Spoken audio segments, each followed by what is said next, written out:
Hello students, फिर से हम सॉल्यूशन चैप्टर के अंदर अपनी नई वीडियो लेकर। तो कौन सा चैप्टर स्टार्ट कर रखा है हमने बेटा? Solution chapter, solutions.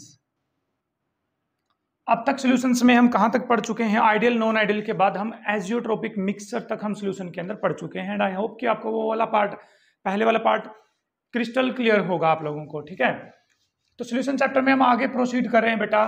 हमारा टॉपिक का नाम है कोलिगेटिव प्रॉपर्टीज। Colligative properties. देखिए, कोलिगेटिव प्रॉपर्टीज का मतलब क्या है? किसी सॉल्यूशन की ऐसी प्रॉपर्टीज जो अमाउंट ऑफ सोल्यूट पे डिपेंड करेगी कि भाई सोल्यूट के अपने नंबर ऑफ मोल्स कितने ले रखे हैं या पार्टिकल्स कितने ले रखे हैं अपने सोल्यूट के। तो जो सोल्यूट की अमाउंट या सोल्यूट के नंबर ऑफ पार्टिकल या सोल्यूट के नंबर ऑफ मोल्स पे डिपेंड करे सॉल्यूशन की प्रॉपर्टी, उसको क्या बोलेंगे हम? Colligative property. तो किस पे डिपेंड कर रही है हमारे पास? Number of moles of solute पे जो डिपेंड करे ऐसी प्रॉपर्टीज को क्या बोलते हैं? Colligative property. तो इनमें सबसे पहले आज हम पढ़ने वाले हैं RLVP, that is relative lowering of vapour pressure. ये हम पीछे भी पढ़ के आ चुके हैं, मैं फिर से रिपीट कर रहा हूं इसको, आप ध्यान से सुन लीजिए। देखिए, हमारे पास यहां पर प्योर सॉल्वेंट है, दिस इज प्योर सॉल्वेंट। इसका वेपर प्रेशर क्या होगा बेटा? प्योर है तो P0A होगा। क्या होगा? P0A। अब इसमें हमने क्या ऐड कर दिया है? नॉन वोलेटाइल सोल्यूट ऐड कर दिया है। तो नॉन वोलेटाइल सोल्यूट ऐड करने से, जल्दी जल्दी कर रहा हूं मैं इसको क्योंकि हम पीछे करके आ चुके हैं। नॉन वोलेटाइल सोल्यूट ऐड करने के बाद जो यहां पर इस सॉल्वेंट का प्रेशर होगा वो हो जाएगा PA। And we know that P0A is greater than PA। ऐसा क्यों है आपसे पूछ रहा हूं मैं, बताइए। क्योंकि प्योर का वेपर प्रेशर ज्यादा है एज कंपेयर टू मिक्सर के अंदर जो इसका वेपर प्रेशर होगा। क्यों है बेटा ऐसा? क्योंकि जो सोल्यूट है वो कैसा है? Non volatile. ना उड़ूंगा ना मैं उड़ने दूंगा। सोल्यूट के पार्टिकल सॉल्वेंट के पार्टिकल वो वेपर फेज में जाने से रोकेंगे। ओके, हम डायरेक्ट आते हैं प्रॉपर्टी पे, पीछे पढ़ के आ भी चुके हैं हम। तो बेटा डिक्रीज इन वेपर प्रेशर क्या हुआ? Decrease in vapour pressure. कितना डिक्रीमेंट आएगा वेपर प्रेशर में? देखो, प्योर का तो इतना था, सोल्यूशन के अंदर कितना हो गया इसका? PA। तो चेंज कितना आया बेटा हमारे पास? P0A minus PA। बोलिए आया नहीं आया? ठीक है, अब PA की वैल्यू तो हम रोल्ट लॉ के अंदर पढ़ के आ चुके हैं कि P0A माइनस PA होगा हमारे पास P0A into XA। Now from here we can find this P0A as common. P0A common निकाल लिया तो यहां पर बच गया बेटा 1 माइनस XA। क्या बच गया है? 1 माइनस XA। इस P0A को मैं इधर ले आता हूं। देखिए, P0A माइनस PA। आगे सोल्व करते हैं। P0A minus PA divide by P0A is equals to 1 minus XA। क्या होता है बेटा? XB होता है। क्या होता है? XB। और XB अब क्या आ गया है? मोल फ्रैक्शन ऑफ सोल्यूट। क्या आ गया? मोल फ्रैक्शन ऑफ सोल्यूट। क्योंकि सोल्यूट हमने क्या डाला था? इसमें B डाला था। तो इस एक्सप्रेशन को थोड़ा सा और मॉडिफाई करें तो क्या हो जाएगा? देखते रहिए। P0A minus PA divide by P0A is equals to XB। Mole fraction of B क्या कहलाएगा बेटा हमारे पास? NB divide by NA plus NB। Total number of moles आएंगे ना? क्या आएंगे? Total number of moles. तो हेंस यहां से निकल गया है ये जो एक्सप्रेशन है ये, this is called relative lowering of vapour pressure. इसको क्या बोलते हैं बेटा? Relative lowering of vapour pressure बोलते हैं। I hope you are very much clear with this. बहुत ही आसान है, कोई मुश्किल नहीं है। देख लीजिए एक बार, relative lowering of vapour pressure इसको बोला जाएगा। तो बेटा इस एक्सप्रेशन में अब ये हो सकता है, देखिए ध्यान से, NB क्या है बेटा? सोल्यूट के मोल। किसके मोल है? सोल्यूट के मोल। अब सोलवेंट के कंपैरिजन में सोल्यूट तो हमने थोड़ी सी अमाउंट में डाल रखा है ना, तो क्या यहां पर सोल्यूट के मोल्स को सोलवेंट के मोल्स के कंपैरिजन में नेग्लेक्ट कर सकते हैं ना? As we can see NB is less than NA। तो ये एक्सप्रेशन फिर मॉडिफाई होके क्या हो जाएगा? मैं यहां इसको इस साइड में लिख रहा हूं यहां। तो ये हो जाएगा बेटा हमारे पास P0A PA divide by P0A will be equal to NB divide by क्या आ जाएगा बेटा? NA। क्या आ जाएगा? Divide by NA। Make it very clear. P0A का मतलब क्या है? प्योर सोलवेंट का वेपर प्रेशर। PA क्या है? सोलवेंट का सॉल्यूशन के अंदर कितना वेपर प्रेशर होगा। NB क्या है? Number of moles of solute, Na क्या है, number of moles of solvent. अब चेक करिए क्या ये जो एक्सप्रेशन है RLVP, relative lowering of vapour pressure, ये number of moles of solute पे डिपेंड कर रहा है नहीं कर रहा है? बिल्कुल, देखिए डायरेक्टली प्रोपोर्शनल है ना, तो इसका मतलब RLVP is a colligative property. RLVP क्या है बेटा, हमारे पास कोलिगेटिव प्रॉपर्टी है। नाउ NB की वैल्यू पुट कर सकते हैं हम यहाँ पर, देखिए इस NB को सोल्व कर सकते हैं। अच्छा, number of moles of solute कैसे निकलेंगे, गिवन में mass divide by molar mass, तो given mass divide by molar mass. Number of moles of solvent कैसे निकलेंगे, given mass that is WA divide by molar mass, कहां चला जाएगा यहाँ पर MA। तो इसका मतलब यहां से हम सोल्यूट का मोलर मास भी कैलकुलेट कर सकते हैं बेटा, क्या कैलकुलेट कर सकते हैं, सोल्यूट का मोलर मास। तो इसका मतलब कोलिगेटिव प्रॉपर्टीज की हेल्प से सोल्यूट का मोलर मास भी कैलकुलेट किया जा सकता है। एज यू कैन सी यहाँ पर हम MB कैलकुलेट कर सकते हैं, means molar mass of B मतलब सोल्यूट। अच्छा, इस एक्सप्रेशन के अंदर बच्चों को एक प्रॉब्लम ये होती है कि सर हमें कैसे पता चलेगा कि NB को Na के कंपैरिजन में कब नेग्लेक्ट करना है और कब नेग्लेक्ट नहीं करना है। ठीक है, तो बच्चों की ये जेन्युइन प्रॉब्लम होती है, न्यूमेरिकल्स में कई बार इतने क्लोज आंसर दे देते हैं कि क्या पता आपको नेग्लेक्ट न भी करना पड़े कई बार। तो इस एक्सप्रेशन को हम मॉडिफाई कर सकते हैं, क्या कर सकते हैं, इसको मॉडिफाई। तो मॉडिफाई करने जा रहा हूं मैं इस एक्सप्रेशन को। अच्छा, इनको मैं अब रिवर्स ले रहा हूं, क्या ले रहा हूं, इनको ऐसे इनवर्स, उल्टा। तो इस एक्सप्रेशन को मैंने लिख दिया, देखिए इस एक्सप्रेशन को P0A, देखिए that is P0A divide by P0A minus PA is equals to Na plus NB ऊपर चला जाएगा, Na प्लस NB बेटा कहां चला जाएगा, ऊपर, और डिवाइड बाय क्या आ जाएगा बेटा, NB, क्या आ जाएगा, divide by NB। Look at that, क्या होने जा रहा है देखिए ध्यान से, P0A divide by P0A minus PA is equals to Na divide by NB, Na divide by NB। अब NB डिवाइड बाय NB आ जाएगा, NB divide by NB, NB से NB क्या हो गया बेटा, कैंसिल, 1 आ गया यहाँ पर, देखिए 1।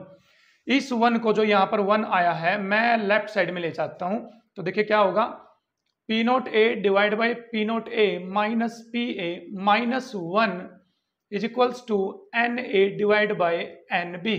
लुक एट दैट, अब यहां से बेटा क्या एलसीएम आ गया हमारे पास, P0A माइनस PA एलसीएम आ चुका है।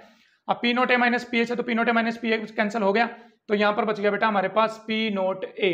ठीक है, फिर आया माइनस, तो माइनस आ जाएगा P0A और माइनस माइनस प्लस आ जाएगा बेटा यहाँ पर PA is equals to Na divide by क्या आ जाएगा, NB। देखते रहिए एक्सप्रेशन में क्या हो रहा है क्या नहीं हो रहा। ठीक है, अब P0A से P0A बेटा क्या हो गया, कैंसिल, तो क्या बच गया हमारे पास, that is PA divide by P0A minus PA is equals to Na divide by NB। अब इसका फिर से रेसिप्रोकल ले रहा हूं मैं, क्या ले रहा हूं, इसका फिर से रेसिप्रोकल, तो क्या हो जाएगा बेटा, देखिए P0A minus PA divide by PA is equals to NB divide by NA। Look at that, this is really very important relation. ठीक है, अब चेक करो इस एक्सप्रेशन में और इस एक्सप्रेशन में क्या फर्क है, P0A minus PA, P0A minus PA, NB as it is, NB as it is. देखो Na plus NB, Na plus NB, NB का एक्सप्रेशन ही चला गया है ना। NB का जो हमारा दिमाग में ये चल रहा था कि इसको नेग्लेक्ट करें या ना करें, वो चला ही गया, अब कोई प्रॉब्लम ही नहीं क्रिएट होगी। बट यहां पर नीचे P0A है, यहां पर क्या आ गया हमारे पास, PA आ गया। तो हेंस इस तरह से हम इस फॉर्मूले का यूज करके, ये फॉर्मूला बेटा आप कहीं भी अप्लाई कर लीजिए, कहीं भी, चाहे सोल्यूशन कंसंट्रेटेड हो चाहे सोल्यूशन डाइल्यूट हो, मतलब कहीं पर नेग्लेक्ट करने की जरूरत हो या ना हो, इस बात से हमें अब कोई लेना देना नहीं रह गया। Just use this formula of relative lowering of vapour pressure and आपको कोई भी प्रॉब्लम नहीं होने वाली है। ठीक है बेटा, देख लीजिए, हैव अ लुक। तो बेटा नेक्स्ट है हमारे पास relative lowering of vapour pressure को मेजर करने का मेथड, और इस मेथड को बोलते हैं ओस्टवाल्ड वॉकर मेथड।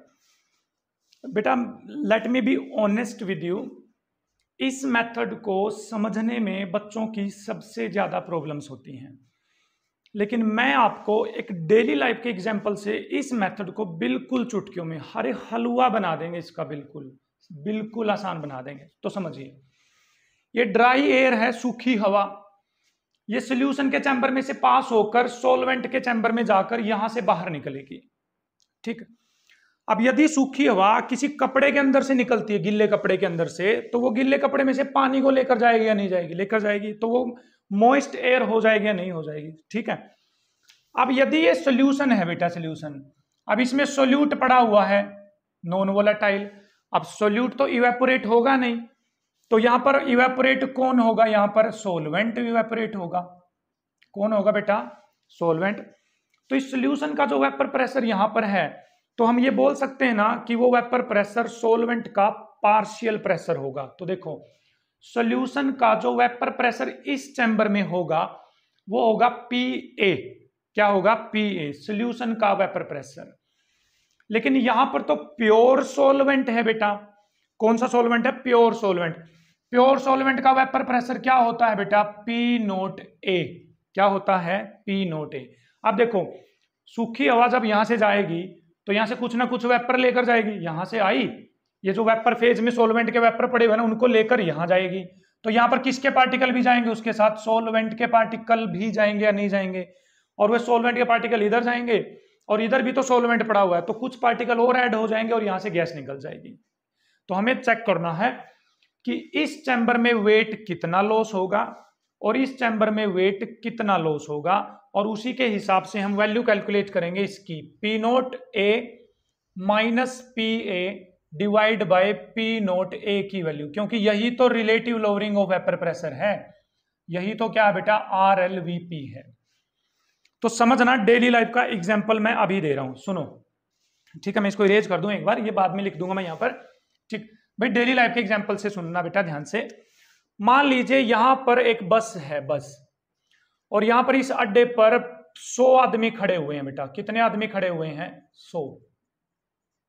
कितने आदमी खड़े हुए हैं? 100 आदमी। भाई समझ लिए, मैं कोशिश कर रहा हूं समझाने की। और एक अगला अड्डा है बेटा, यहां पर भी 100 आदमी खड़े हुए हैं। कितने आदमी खड़े हुए हैं बेटा? 100 आदमी खड़े हुए हैं, 100 पर्सन्स खड़े हुए हैं। यहां पर भी 100 आदमी खड़े, और ये बस है। ठीक, बस इन द सेंस ये सूखी हवा है, ये सोल्यूशन है, ये सोलवेंट है। तो जैसे ही बस यहां जाएगी, यहां, ठीक, तो 100 में से कुछ आदमी इस बस के अंदर चढ़ जाएंगे या नहीं चढ़ जाएंगे? बोलिए, चढ़ेंगे नहीं चढ़ेंगे? तो 100 में से कुछ आदमी इस बस के अंदर चढ़ जाएंगे। कहां चढ़ जाएंगे? इस बस के अंदर। ठीक है, समझो। अब मैं इसी चीज को यहां लेकर आ रहा हूं, इसके साथ रिलेट करके लेकर आ रहा हूं। यहां से सूखी हवा है, सूखी हवा जैसे यहां से आगे जाएगी, आगे, तो इस सॉल्यूशन के अंदर जो ऊपर सोलवेंट के वेपर पड़े हुए हैं, वेपर, उनसे गिल्ली होकर, भीग कर ही तो आगे जाएगी। तो इस सॉल्यूशन में वजन लॉस होगा या नहीं होगा? बोलिए, वेट लॉस होगा या नहीं होगा? यस और नो? होगा वेट लॉस। तो मैंने मान लिया इस फर्स्ट चैम्बर के अंदर, मतलब सॉल्यूशन वाले चैम्बर के अंदर जो वेट लॉस होगा बेटा, वो है W1। वो कितना है? W1। तो W1 वेट कहां चला जाएगा? आगे। तो क्या यहां पर कितना वेट लॉस होगा वो इस बात पे डिपेंड नहीं करता कि यहां पर सोलवेंट के वेपर कितने ज्यादा हैं। यदि सोलवेंट के ज्यादा वेपर होंगे तो ज्यादा गिल्ली जाएगी हवा, यहां कम वेपर होगी तो कम गिल्ली हवा जाएगी। तो यहां पर वेट लॉस होना किस पे डिपेंड कर रहा है बेटा? सोलवेंट का वेपर प्रेशर जो सोल्यूशन के अंदर प्रेजेंट है, या सोल्यूशन का वेपर प्रेशर बोलो इसको, या किसका बोलो? सोल्यूशन का वेपर प्रेशर। ठीक, तो वो क्या हो जाएगा बेटा? डायरेक्टली प्रोपोर्शनल हो जाएगा हमारे पास PA। किसके डायरेक्टली प्रोपोर्शनल हो जाएगा? PA directly proportional. समझ में आए यहां तक? अब चलते हैं बेटा सेकंड चैम्बर में। कहां चलते हैं? सेकंड चैम्बर में। बस समझते रहना, चुटकियों में सोल्व करवा दूंगा। अब बस चली गई है इस अड्डे पे, इस अड्डे पे बस चली गई है। यहां कुछ बच्चे बैठे हुए हैं पहले से। ठीक है, ठीक, ये बच्चे कितने बैठे हैं बेटा? बोलो, PA बैठे हैं नहीं बैठे हैं? कितने बैठे हैं? PA इसके अंदर चढ़ा हुआ है पहले से। ठीक, अब बताओ ये कौन है? ये है P0A, क्योंकि सोलवेंट है, प्योर सोलवेंट, उसका वेपर प्रेशर है P0A। अब बताओ, सारे के सारे P0A तो अंदर नहीं जा सकते क्योंकि उसमें पहले से PA प्रेजेंट है। भाई सारे के सारे यहां अड्डे पे खड़े हुए आदमी इस बस के अंदर तो नहीं चढ़ सकते ना। इस बस में जितनी खाली सीट है उतने ही बंदे चढ़ सकते हैं ना। तो टोटल कितने हैं यहां पर? P0A कितने हैं? P0A मान लीजिए टोटल यहां पर 100 बंदे, यहां पर कितने चढ़े हुए हैं? 50। तो बोले इसके अंदर कितने और चढ़ सकते हैं, 50 और ना, 100 माइनस 50, 50 और चढ़ सकते हैं, और तो ज्यादा ही नहीं आएंगे ही नहीं, आ ही नहीं सकते। तो बोलिए यहां कितना वेपर प्रेशर सॉल्वेंट का, पी नोट ए, ठीक, वहां से कितना लेकर आ रहा है, पी ए, तो पी नोट ए में से पी ए घटाऊंगा मैं, पी नोट ए में से बेटा क्या घटाऊंगा मैं, पी ए, यही जो एयर है अब यहां से आगे जाएगी। तो सोचो यहाँ टोटल वेपर प्रेशर तो पी नोट ए था, ये पी ए खुद से लेकर आ रही है, पहले से पी ए लेकर आ रही है, तो ये क्या बोलेगी, अब इस सारे के सारे को मैं इकट्ठा नहीं लेके जा सकती, पी नोट ए में से इस पी ए को घटाना पड़ेगा, उतने चढ़ सकते हैं मेरे साथ, उतने ही चढ़ सकते हैं। इन सारे बंदों को मैं बस में नहीं चढ़ा सकता, जितने 50 बंदे पहले से है ना वो माइनस करने पड़ेंगे ना इनमें से, ठीक है, यहाँ 100 है और यहाँ 50 है, तो 100 में से 50 गए, 50 और चढ़ सकते हैं ना। तो W2 क्या होगा, चैम्बर सेकंड में जो वेट लॉस होगा बेटा वो होगा P note A minus P A, कितना लॉस होगा weight, P note A minus P A. अब आप ध्यान से सुनिए मेरी बात ध्यान से, हमें निकालना क्या था बेटा, आई होप कि आपको क्लियर होगा, आपको निकालना क्या है समझ लीजिए ध्यान से, हमें निकालना था P note A minus P A divide by P note A, यही तो RLVP थी ना, relative lowering of vapour pressure, पीछे की वीडियो देखिए इसी वीडियो के अंदर। तो देखो P note A minus P A, P note A minus P ए, तो W2 आ गया ना, W2, पी नोट ए की वैल्यू निकालो बेटा, पी नोट ए की वैल्यू तो निकालो, पी नोट ए किसके इक्वल आ जाएगा, मैं यहाँ पी ए को उस साइड में ले जाता हूँ, W2 प्लस पी ए हो जाएगा ना, माइनस का पी उस साइड में जाके प्लस हो जाएगा, तो W2 प्लस पी ए, लेकिन पी ए किसके इक्वल आ रहा है बेटा, W1 के इक्वल, तो यहाँ पर पी नोट ए किसके इक्वल आ गया, W2 प्लस में W1, किसके इक्वल आ गया, W2 प्लस में W1, तो यहाँ पर आ गया W2 प्लस में W1। देखिए इस एक्सप्रेशन को बेटा ध्यान से देखिए इस एक्सप्रेशन को, तो यहां से W2 क्या है, जो वेट लॉस हुआ है सेकंड चैम्बर में, कौन से चैम्बर में, सेकंड चैम्बर में, W2 प्लस W1 क्या है, टोटल जो वेट लॉस हुआ दोनों चैम्बर का वो W2 प्लस में W1, P note A minus P A divide by P note A, ये क्या बेटा RLVP है, RLVP, तो ये क्या था, Ostwald Walker method. I hope कि आपके दिमाग में ये चला हो सकता है कि सर न्यूमेरिकल्स क्यों नहीं करवा रहे, आई होप कि आपके दिमाग में ये चल रहा होगा कि सर न्यूमेरिकल्स क्यों नहीं करवा रहे। मैं आपको बता दूं, एक बार थियोरेटिकल पार्ट क्लियर कर लेते हैं हम, पूरा सारे का सारा थियोरेटिकल पार्ट, सारी क्वालिटेटिव प्रॉपर्टी वेंटो फैक्टर वगैरह सारी वीडियोस थियोरेटिकल पार्ट की इकट्ठी रहेंगी, ठीक है, बीच में मैं ब्रेक नहीं देना चाहता था कि बीच में न्यूमेरिकल आ जाए तो बच्चे थियोरेटिकल पार्ट में कुछ गड़बड़ हो जाए। शुरू में थियोरेटिकल पार्ट चल रहा है सारे का सारा, बाद में न्यूमेरिकल पार्ट चलेगा। न्यूमेरिकल पार्ट दो तरह से चलेगा बेटा, एक तो चलेगा board type numerical, CBSE board जो न्यूमेरिकल्स पूछेगी या किसी भी बोर्ड के लेवल के जो न्यूमेरिकल है वो, दूसरा पार्ट चलेगा कॉम्पिटिटिव लेवल के न्यूमेरिकल्स हम करेंगे, IIT JEE नीट लेवल के हम न्यूमेरिकल्स करेंगे, तो उसके अकॉर्डिंगली अब आप देख लेना, आप यदि बोर्ड की तैयारी कर रहे हो तो बोर्ड के लेवल के न्यूमेरिकल वाली वीडियो देख लेना, आप कॉम्पिटिटिव तैयारी कर रहे हैं तो कंपटीशन वगैरह की तो कंपटीशन लेवल के न्यूमेरिकल्स देख लेना, ठीक है। तो इसलिए बीच में मैं इसको इंटरमिक्स नहीं करना चाहता था चीजों को, इसलिए न्यूमेरिकल का पोर्शन सेपरेट रहेगा और थियोरेटिकल पार्ट हमारे पास सेपरेट रहेगा। तो हाल फिलहाल हमने पढ़ा है Ostwald Walker method, have a look. तो बेटा अगली कोलिगेटिव प्रॉपर्टी की तरफ हम प्रोसीड कर रहे हैं, वो है एलिवेशन इन बॉइलिंग पॉइंट। तो समझिए क्या मतलब है, पहले तो समझ लेते हैं एलिवेशन का मतलब। एलिवेशन का मतलब होता है बेटा बढ़ जाना या बढ़ना, इंक्रीज हो जाना, बढ़ना। बॉइलिंग पॉइंट से आप समझते हो, तो पहले समझ लेते हैं बॉइलिंग पॉइंट का मतलब क्या। देखिए थ्योरेटिकल पार्ट मैंने कहा था कि मैं बोर्ड पे नहीं लिखने वाला, टाइम वेस्ट ज्यादा होता है, वो तो आप कहीं से भी सर्च कर सकते हैं या मैं बोल रहा हूं उसको आप लिख सकते हैं।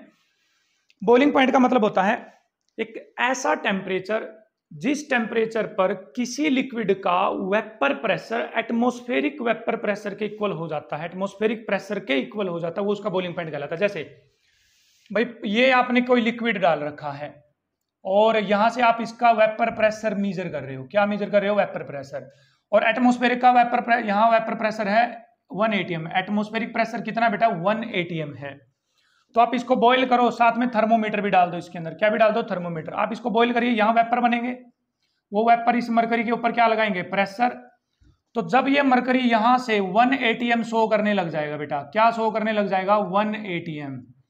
तो जिस टेम्परेचर पर इस लिक्विड का वेपर प्रेशर एटमॉस्फेरिक प्रेशर के इक्वल हो जाएगा, वो टेम्परेचर उस लिक्विड का बॉइलिंग पॉइंट कहलाएगा।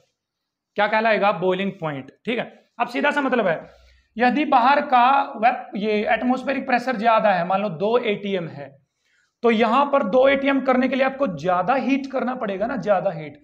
तो जैसे जैसे एटमॉस्फेरिक प्रेशर इंक्रीज करेगा वैसे वैसे बॉइलिंग पॉइंट भी बेटा क्या करेगा? इंक्रीज।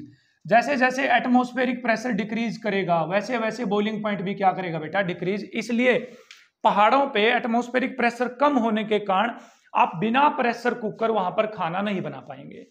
तो प्रेशर कुकर क्या करता है? प्रेशर कुकर प्रेशर इंक्रीज कर देता है।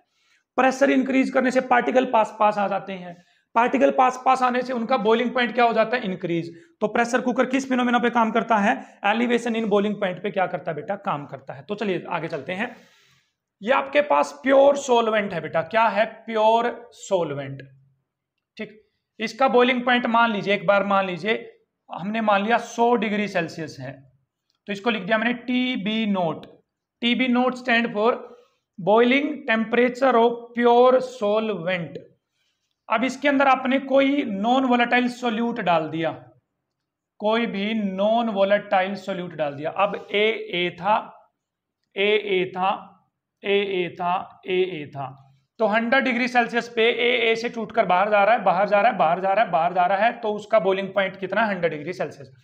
अब नॉन वोलेटाइल सोल्यूट क्या ऐड कर दिया हमने? B, जैसे नमक डाल दिया मान लीजिए, तो अब क्या होगा बेटा? नमक डालने से सरफेस पे नमक के पार्टिकल भी आ जाएंगे, BA, AB, BB, AA, AB।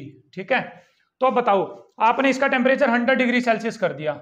आप सोच रहे थे कि जो प्योर सोलवेंट 100 डिग्री सेल्सियस पे बॉयल हो रहा था वो नमक डालने के बाद भी 100 डिग्री सेल्सियस पे ही बॉयल होगा, तो ये आपका वहम है। वहम दूर कर देते हैं। देखिए, जैसे ही 100 डिग्री सेल्सियस पहुंचा टेम्परेचर, ए बोला मेरे को तो बाहर जाना है, लेकिन किसने पकड़ रखा है उसको? बी ने पकड़ रखा है। और बी कैसा है? नॉन वोलेटाइल, ना उड़ूंगा ना उड़ने दूंगा, है ना। तो यहां पर ये जो बेचारा ए है, जो 100 डिग्री सेल्सियस पे पहले बॉयल हो रहा था, अब वो 110 डिग्री सेल्सियस या किसी और टेम्परेचर पे बॉयल होगा, लेकिन 100 से ज्यादा पे बॉयल होगा, 100 से ज्यादा पे। तो बताइए, अब इस सॉल्यूशन के अंदर जो सोलवेंट है, अब उसका जो बॉइलिंग टेम्परेचर है वो है बेटा TB। क्या है boiling temperature? TB, boiling temperature of solvent in solution. This is boiling temperature of pure solvent, and you know that TB note, जो प्योर का वेपर प्रेशर है, सॉरी बॉइलिंग पॉइंट 110 लिख रहा हूं भैया, पर मैंने 110 लिखना था। जो प्योर का बॉइलिंग टेम्परेचर है वो बोलिए कम होगा किससे? सॉल्यूशन वाले से। होगा या नहीं होगा? इसको क्लियर कर लीजिए भाई, यस और नो। प्योर था बेचारा 100 पे उबल रहा था, मिक्स होने के बाद नमक ने पकड़ लिया उसको, तो बोला 100 से ज्यादा पे उबलना पड़ेगा तेरे को, तो TB is greater then TB note, है ना। तो अब देखिए ध्यान से, TB माइनस TB नोट जो आएगा हमारे पास, ठीक है, TB में से आप TB नोट माइनस करो ना, 110 में से 100 को माइनस करो तो कितना आया? 10 डिग्री सेल्सियस। इसका मतलब वो 10 डिग्री सेल्सियस टेम्परेचर बढ़ा हुआ टेम्परेचर है, वो एलिवेशन है। क्या है वो? एलिवेशन। तो TB माइनस TB नोट, बोलिए ये डेल्टा TB हो जाएगा या नहीं हो जाएगा बेटा? क्या हो जाएगा? Delta TB।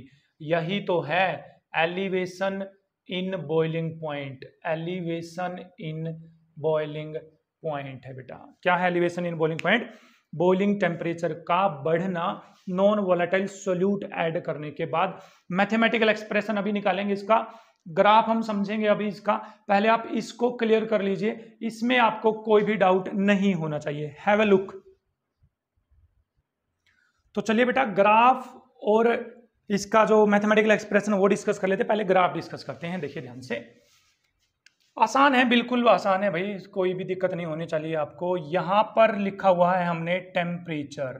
क्या है? टेम्परेचर। यहां पर लिखा हुआ बेटा वेपर प्रेशर। क्या लिखा हुआ बेटा? यहां पर वेपर प्रेशर, और इस साइड में क्या लिखा हुआ है? टेम्परेचर।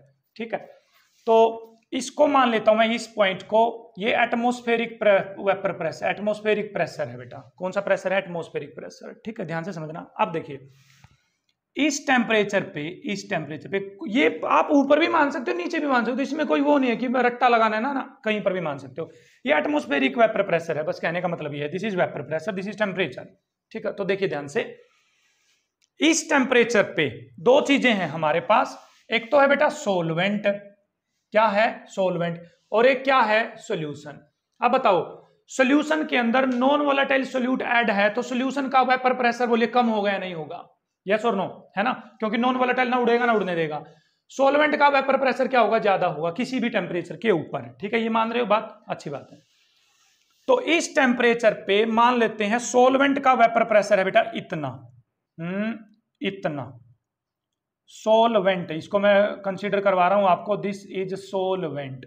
ठीक है, इस टेम्परेचर पे सोलवेंट का वेपर प्रेशर इतना है, तो इस टेम्परेचर पे सोल्यूशन का वेपर प्रेशर तो इससे कम होगा, बिल्कुल भाई कम होगा। ये रहा सोल्यूशन का वेपर प्रेशर, ये किसका वेपर प्रेशर है बेटा, सोल्यूशन का। ठीक है, अब जैसे जैसे टेम्परेचर बढ़ाएंगे तो सोलवेंट का वेपर प्रेशर भी बढ़ेगा क्योंकि वेपर बनना शुरू हो जाएंगे, और सोल्यूशन का वेपर प्रेशर भी बढ़ेगा क्योंकि सोल्यूशन के भी तो वेपर बनना शुरू हो जाएंगे। और ये लाइन है एटमॉस्फेरिक प्रेशर वाली, क्योंकि जिस टेम्परेचर पे एटमॉस्फेरिक प्रेशर के इक्वल वेपर प्रेशर हो जाएगा वही तो बॉइलिंग पॉइंट होगा, क्या होगा, वही तो बॉइलिंग पॉइंट। ये एटमॉस्फेरिक वाली लाइन आ गई। तो देखिए सोलवेंट का धीरे धीरे धीरे धीरे वेपर प्रेशर बढ़ रहा है और लाइन जाएगी कुछ ऐसे, ये थोड़ा सा गड़बड़ हो गई इस तरह से। तो ये किसकी लाइन जा रही है बेटा, this is for solvent. Okay, ये सोल्यूशन है, सोल्यूशन की तो लाइन इसके नीचे से चलेगी ना, देखिए solution solution solution solution solution solution solution solution solution, तो ये कौन हुआ बेटा, सोल्यूशन। ठीक है, अब देखो सोलवेंट कहां बॉइल करेगा, जब उसका वेपर प्रेशर एटमॉस्फेरिक इक्वल हो जाए, देखो एटमॉस्फेरिक इक्वल, तो सोल्यूशन सोलवेंट बॉइल करेगा यहां करेगा सोलवेंट बॉइल, सोल्यूशन बॉइल करेगा बेटा यहां पर, लुक एट दैट। तो इसको नीचे ले आओ, इसको धीरे धीरे यहां से कहां ले आइए, नीचे ले आए। तो ये टेम्परेचर जो है, ये वाला टेम्परेचर, ये किसका बॉइलिंग पॉइंट है बेटा, सोलवेंट का बॉइलिंग पॉइंट है। किसका है ये, सोलवेंट का बॉइलिंग पॉइंट। सोलवेंट तो प्योर है, तो इसके बॉइलिंग पॉइंट को क्या बोला जाएगा बेटा, TB नोट, यस और नो। और इसको भी नीचे लेकर आइए, धीरे धीरे धीरे धीरे धीरे नीचे लेकर आइए। तो ये वेपर प्रेशर, ये जो टेम्परेचर है, ये किसका बॉइलिंग पॉइंट होगा बेटा, सोल्यूशन का। तो इसको क्या बोला जाएगा, TB, क्या बोला जाएगा, TB। तो ग्राफ से आपको क्लियर होगा बेटा कि TB is greater then TB note, की जो सोल्यूशन है उसका वेपर, उसका जो बॉइलिंग पॉइंट है वो प्योर सोलवेंट के कंपैरेटिवली ज्यादा होता है। तो ये जो डिफरेंस आएगा बेटा, यहां से यहां तक का डिफरेंस, बोलिए यही तो एलिवेशन है, यही तो एलिवेशन है ना, एलिवेशन इन बॉइलिंग पॉइंट। तो ये क्या कहलाएगा, डेल्टा TB, क्या कहलाएगा बेटा, delta TB। So delta TB is equals to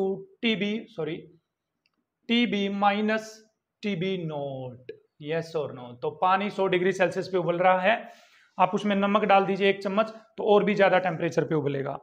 तो जितना ज्यादा, आप सुनो, सोलवेंट के अंदर जितना ज्यादा सोल्यूट ऐड करते जाओगे तो उतना ही ज्यादा सोल्यूट सोलवेंट को पकड़ता जाएगा कि नहीं उड़ने दूंगा, नहीं उड़ने दूंगा, नहीं उड़ने दूंगा, तो उतना ही ज्यादा एलिवेशन होता रहेगा बॉइलिंग पॉइंट में। ठीक है, तो इसका मतलब डेल्टा TB किस पे डिपेंड कर रहा है बेटा, अमाउंट ऑफ सोल्यूट पे डिपेंड कर रहा है। किस पे डिपेंड कर रहा है, अमाउंट ऑफ सोल्यूट पे।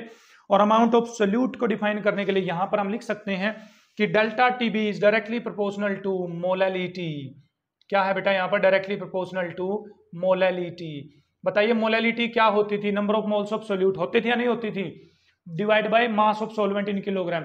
तो number of moles of solute आ रहे हैं नहीं आ रहे हैं, है ना, आ रहे हैं ना, तो इसलिए मोलैलिटी हम क्या कर रहे हैं, कंसीडर कर रहे हैं। तो कुछ रीजन ये भी हो सकता है मोलैलिटी यूज कर रहे हैं कि टेम्परेचर इंडिपेंडेंट क्वांटिटी होती है तो मोलैलिटी कंसीडर कर लेते हैं, वैसे कुछ और रीजन भी है तो वो आपका काम का नहीं है। तो delta TB is equals to, directly proportional को हटाइए बेटा, लेकर आइए KB इनटू में M, that is molality. Now this is the expression for elevation in boiling point, mathematical expression, where KB is known as molal मतलब molality से related, molal elevation constant बोलते हैं बेटा, इसको क्या बोलते हैं, मोलल एलिवेशन कांस्टेंट। इसको एबिलियोस्कोपिक कांस्टेंट भी बोला जाता है बेटा, क्या भी बोला जाता है इसको, एबिलियोस्कोपिक कांस्टेंट भी बोलते हैं। तो एबिलियोस्कोपिक कांस्टेंट को आप डिफाइन कर सकते हो कि एबिलियोस्कोपिक कांस्टेंट हो जाएगा डेल्टा टीबी के equal, elevation in boiling point के इक्वल, जब मोलैलिटी कितनी हो जाएगी बेटा, यहां पर 1 हो जाएगी। ठीक, तो 1 मोलल सोल्यूशन यदि है आपके पास, 1 मोलल मतलब मोलैलिटी की जगह 1 पुट कर दो, तो के बी किसके इक्वल आ जाएगा बेटा, डेल्टा टीबी के इक्वल आ जाएगा। किसके इक्वल आ जाएगा, डेल्टा टीबी के इक्वल। तो यहां पर मोलैलिटी के एक्सप्रेशन को थोड़ा सा ओपन करके देखते हैं। मोलैलिटी आपको पता होनी चाहिए। देखिए molality delta TB equal to K B, molality होती है बेटा number of moles of solute, तो मान लिया N2। अब आप ये ध्यान रखना, मैं जो पढ़ाऊंगा आपको उसमें यदि पाँव में 2 लिखा हुआ है तो इसका मतलब है बेटा सोल्यूट। क्या मतलब है, सोल्यूट। और यदि पाँव में 1 लिखा हुआ है तो इसका मतलब होगा बेटा सोलवेंट। क्या मतलब होगा इसका, सोलवेंट। तो delta TB equal to K B into number of moles of solute divide by mass of solvent, वो कितना होता है W1, कितना होता है W1, और वो भी किलोग्राम में, तो डिवाइड बाय कितना आ जाएगा बेटा 1000। तो मोलैलिटी की वैल्यू ही तो पुट कर रहा हूं मैं, पीछे की वीडियोस देख सकते हैं आप मोलैलिटी के लिए। तो delta TB is equals to K B into, अब number of moles of solute कैसे निकलते हैं, मोल्स निकालने का फॉर्मूला होता है given weight divide by molar mass. तो गिवन मास किसका, सोल्यूट का, तो W2, मोलर मास किसका, सोल्यूट का, तो M2। M2 is molar mass of solute, W2 is the given mass of solute into W1, और यहां क्या आ जाएगा बेटा 1000। क्या आ जाएगा यहां पर 1000। लुक एट दैट एक्सप्रेशन, देखिए बेटा इसको, इस एक्सप्रेशन को देखिए, तो ये डेल्टा टीबी का एक्सप्रेशन आ गया है। किसका एक्सप्रेशन आ गया है, डेल्टा टीबी का एक्सप्रेशन आ गया है। अब यहां पर देखिए जो एलिवेशन इन बॉइलिंग पॉइंट आ रहा है डेल्टा टीबी, वो इनवर्सली प्रोपोर्शनल आ रहा है मोलर मास के। किसके इनवर्सली प्रोपोर्शनल आ रहा है, मोलर मास की। इसकी बाद में बात करेंगे जब हम वेंटो फैक्टर निकालेंगे। क्या निकालेंगे, वेंटो फैक्टर। तो बेटा यहां से आप मोलर मास कैलकुलेट कर सकते हो या नहीं कर सकते हो, क्या कैलकुलेट कर सकते हो, मोलर मास M2 को उधर ले जाइए बेटा यहां पर, तो M2 आ जाएगा आपके पास KB into W2 into 1000 divide by delta TB कहां जाएगा, नीचे, तो डेल्टा टीबी इंटू में क्या हो जाएगा W1। तो इसका मतलब एलिवेशन इन बॉइलिंग पॉइंट का यूज सोल्यूट के मोलर मास को पता करने के लिए भी किया जाता है। सोल्यूट के मोलर मास को फाइंड आउट करने के लिए भी हम यूज करेंगे। हैव अ लुक, बहुत आसान है बेटा, इससे आसान तो कुछ है ही नहीं। देखिए तो बेटा फाइनली हमारे पास ये एक और फॉर्मूला है जो competitive exam point of view से है बेटा, बोर्ड में ये फॉर्मूला नहीं पूछा जाएगा कभी भी, कि आप केबी की वैल्यू डायरेक्टली निकाल सकते हो। कहीं पर आपको मान लीजिए केबी की वैल्यू नहीं दे रखी और आपसे पूछी गई है, तो आप इस फॉर्मूले का यूज करके निकाल सकते हो, R TB naught square divide by 1000 that is LV. ठीक है, एलवी की वैल्यू क्या है, delta H vaporization divide by molar mass. तो इनका different quantities have different meanings. R का मतलब है बेटा gaseous constant, you know very well. TB naught boiling temperature of solvent, pure solvent का ये बॉइलिंग टेम्परेचर है। एलवी क्या हमारे पास, लेटेंट हीट है। लेटेंट हीट 9th क्लास में, पता नहीं 10th क्लास में कभी पढ़ते थे, पर ग्राम है ये, क्या है, पर ग्राम ऑफ सोलवेंट। और डेल्टा एच वेपराइजेशन क्या है बेटा, लेटेंट हीट पर मोल ऑफ सोलवेंट, पर मोल ऑफ सोलवेंट। M1 को जानते हो आप, मैंने बोला था कि 1 मतलब सोलवेंट, तो ये सोलवेंट का मोलर मास है, and Kb is the ebullioscopic constant. तो इस फॉर्मूले की हेल्प से भी आप एबिलियोस्कोपिक कांस्टेंट की वैल्यू निकाल सकते हो। तो जो ब्रांच है ना, वो जो स्टडी करती है एलिवेशन इन बॉइलिंग पॉइंट के बारे में, उसको एबिलियोस्कोपी बोलते हैं। क्या बोलते हैं, एबिलियोस्कोपी। तो आई होप कि एलिवेशन इन बॉइलिंग पॉइंट आपको समझ में आया होगा। इसकी एप्लीकेटिव पार्ट की बात करें तो जो प्रेशर कुकर है वो एलिवेशन इन बॉइलिंग पॉइंट पे ही काम करने वाला है हमारे पास। ठीक, पहाड़ों में खाना पकाने के लिए आपको प्रेशर कुकर का यूज करना पड़ेगा ताकि एलिवेशन इन बॉइलिंग पॉइंट हो सके और पानी बॉईल हो और अच्छे से हम खाना बना सकें। तो आई होप कि आपको कोई डाउट नहीं होगा। हम 2 कोलिगेटिव प्रॉपर्टीज वीडियो के अंदर करी है हमने, relative lowering of vapour pressure करी है और एलिवेशन इन बॉइलिंग पॉइंट की गई है। आई hope you understand very well.